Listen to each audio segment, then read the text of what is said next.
السلام عليكم ورحمة الله وبركاته. ازيكم عاملين ايه؟ يا رب كلكم تبقوا بخير وسعادة وهنا. طبعا مكملين معاكم في مواضيع زراعة الشعر الطبيعي و... و... و... وعايز اقول الناس اللي دايما بتسألني بتقول لي يا احمد، هنعمل ايه وهنتصرف ازاي مع المراكز وازاي نعرف ان المركز دوت كويس وبيعمل نتائج كويسة ولا لا.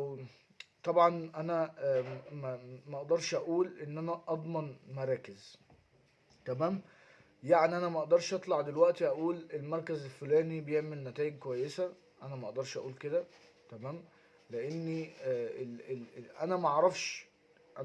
المركز الفلاني اللي انا هقول لك عليه هو يطلع من بقى. انا عارف مراكز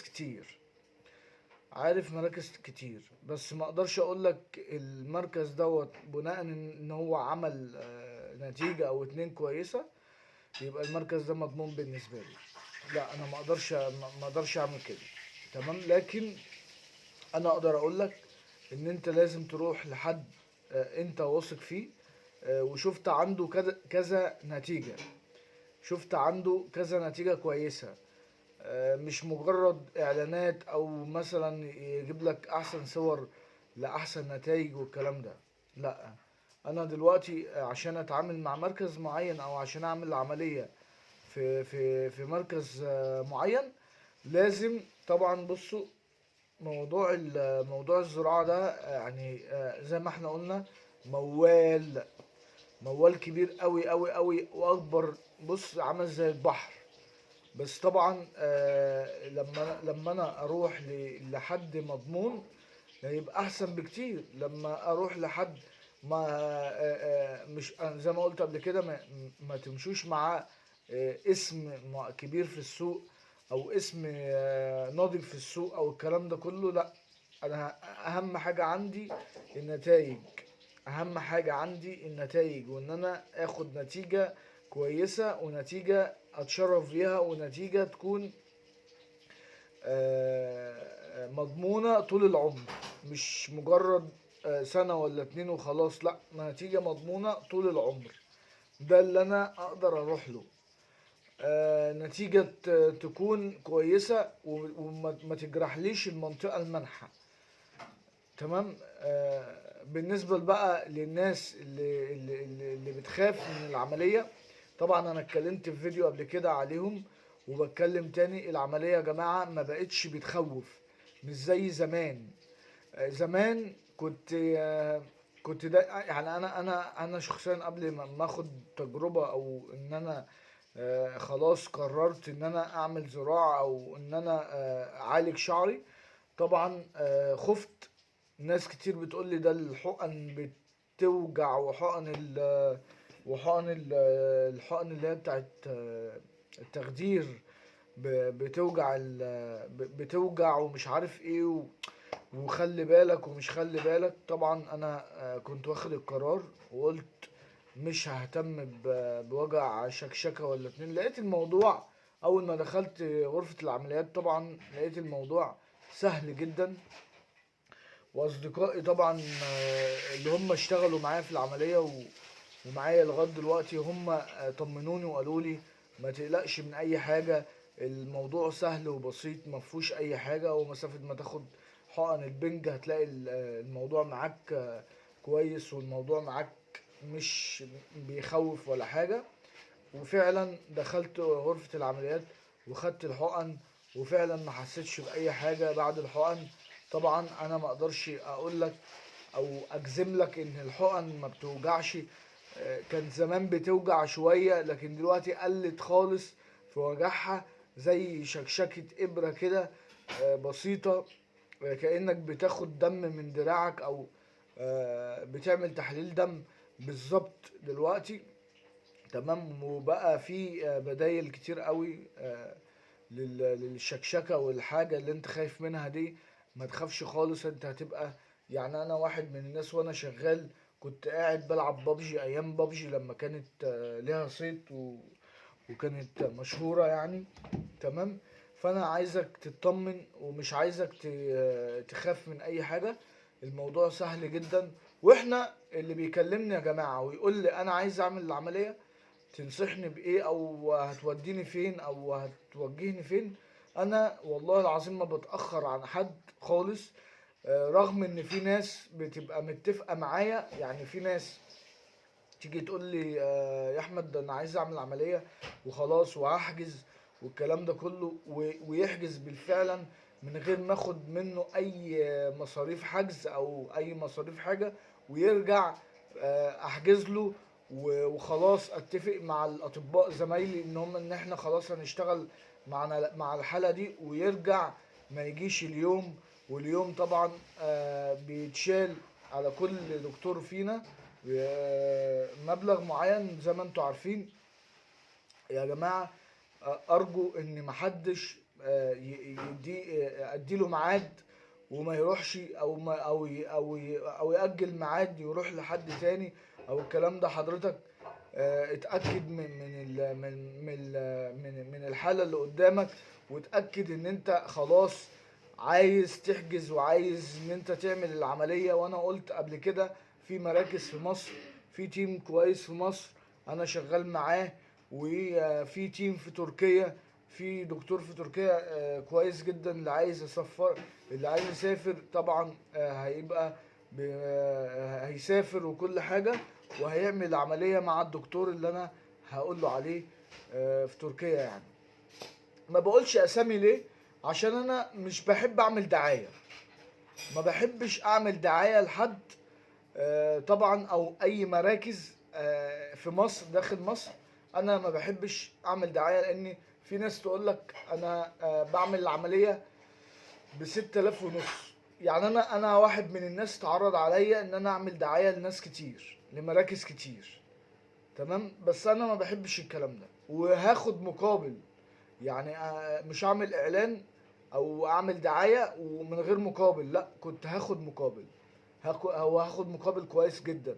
بس طبعا انا بالنسبة لي الفلوس مش مهمة على قد ما الحالة تبقى كويسة وتاخد نتيجة كويسة جدا. لو سمحت ممكن مش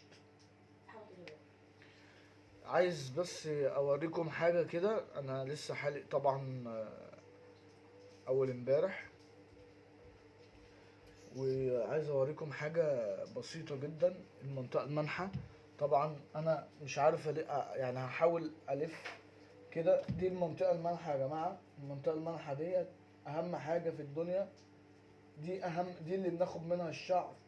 عايز اوريكم النظافة، وعايز اوريكم التقنية عاملة ازاي، وعايز اوريكم ان هي ما اثرتش في اي حاجة. في ناس تعمل العملية والناحية التانية برضو يعني في ناس تعمل عملية وتلاقي المنطقة المنحة بتاعتهم دي خفيفة جدا، تلاقيها مش باينة والشعر بيطلع بالعافية. لكن لأ، الحمد لله رب العالمين التيم بتاعنا والدكاترة بتوعنا بيطلعوا الحالة نظيفة، وبيطلعوا الحالة كما لم يكن خالص، كأنك ما عملتش أي حاجة فيها أو ما اقتطفتش فيها. طبعا الشعر من فوق بتسرحه يمين، بتسرحه شمال براحتك. التقل بتاع الشعراية بيبقى اهو، بيبقى كويس، وبتعمله بالطريقة اللي انت حاببها واللي انت عايزها. طبعا انا مش عايز ان انا نعكس الشعر عشان هو شكله، يعني انا عامله انا من انواع الناس اللي بقف قدام المراية كتير وبعمل بحب اعمل تسريحات مختلفة. انا واحد من الناس من النوع دوت، بحب طبعا اعمل تسريحات مختلفة. فانا عايز اقول لك الموضوع لازم يكون اطباء دكاترة فاهمة او فنيين فاهمين في الموضوع. لو مش فاهمين انت هتعمل عملية اي كلام، هتبقى منطقتك المنحة مش كويسة، هتبقى التقنية بتاعتك مش كويسة، توزيع الشعر بتاعك مش هيبقى كويس. خلي بالك من النقطة دي، لان النقطة دي مهمة جدا جدا جدا. في ناس بتدفع، في ناس مشاهير على التيك توك وعلى اليوتيوب هنا وعلى الفيسبوك تقول لك تعالى اعمل عندي ب6,500، تعالى اعمل عندي عامل عرض والله من 65 ل26. الكلام ده كله كلام مش حقيقي، كلام مش انا يهمني العمليه تبان طبيعيه. طول ما العمليه باينه طبيعيه انا هبقى تمام، وهبقى هاخد تقنيه، وهاخد حاله، وهاخد نتائج ممتازه. وارجو يا جماعه بالله عليكم بعد كده اللي يحجز معايا ويقول لي خلاص انا هعمل العمليه، يا ريت يبقى قد كلمته، يا ريت، عشان احنا بنقع في حرج جامد بسبب ان واحد مش عايز يروح عشان خايف، واحد مش عايز يروح عشان فلوسه قصرت معاه. الكلام ده كله ارجوكوا يا جماعه، ارجو ان محدش يحجز. تمام. وبعد كده بعد ما يحجز، اصل انت بتحجز بتدفع فلوس، فلوسك بتروح عليك. انا ما بحبش الاسلوب ده خالص نهائي. ما بحبش ان انا حد يحجز ويدفع فلوس. طبعا دي انا برفضها. اللي بيحجز معايا ما بيدفعش فلوس. في الاول بيروح ياخد ميعاد والكلام ده كله. طبعا من حق الاداره تضمن ان البيشن او معانا المريض ده معانا خلاص. فانت بتدفع زي عربون كده، بتاخد ايصاله. تمام. وبتاخد حقك. لازم تدينا حقنا في المواعيد. تمام. فانا دي اللي انا طالبها منكم، لان كل الناس اللي بتيجي تحجز معايا الحمد لله بفضل ربنا، من على اليوتيوب وعلى الفيسبوك. طبعا انا عايز اقول ان انا الحالات اللي ساهمت فيها، والحالات اللي الحمد لله رب العالمين نجحت بشكل كبير، والحالات اللي هي بتبدأ خلاص احنا عملنا كذا عملية في الفترة اللي فاتت، وهم بدأوا في الثلاث اربع شهور الاولانيين بدأ شعرهم يتساقط، بدأ يطلع مع جلسات البلازما والكلام ده كله. طبعا انا عارف ان انتوا بتبقوا مستنيني دايما ان انا انزل حالات، بس والله العميل او المريض ما بيرضاش خالص، بيرفض اي تصوير. وفي ناس بتيجي طبعا تقول لك لا انا ما حدش عارف ان انا هزرع، وانا مش عايز اظهر اي حاجه. بحاول اقول لهم خلاص انا مش هبين وشكم، وانا بحترم كل واحد طبعا، بحترم وجهة نظر كل واحد في اللي بيعمل العمليات دي. اللي بيدخل غرفة العمليات خلاص سرية تامة، انت مش عايز تعمل اي حاجة او اي مثلا تصوير او الكلام ده، او بتحرج او مخبي على اهلك او مخبي على حد. انا بحترم ده كله، ما بصورش طبعا في غرفة عمليات. انما لو المريض ما عندوش مانع ان هو يصور، بصور ومفيش مشكلة خالص، حتى لو صور بسيطة زي الصور اللي انا بنزلها على الصفحة. وان شاء الله باذن الله في عروض كويسة جدا هتعجبكم الفترة الجاية باذن الله. وانا دلوقتي شغال ان شاء الله باذن الله في مركز في المهندسين، طبعا بدون ذكر اسم. انا ما بحبش اذكر اسامي.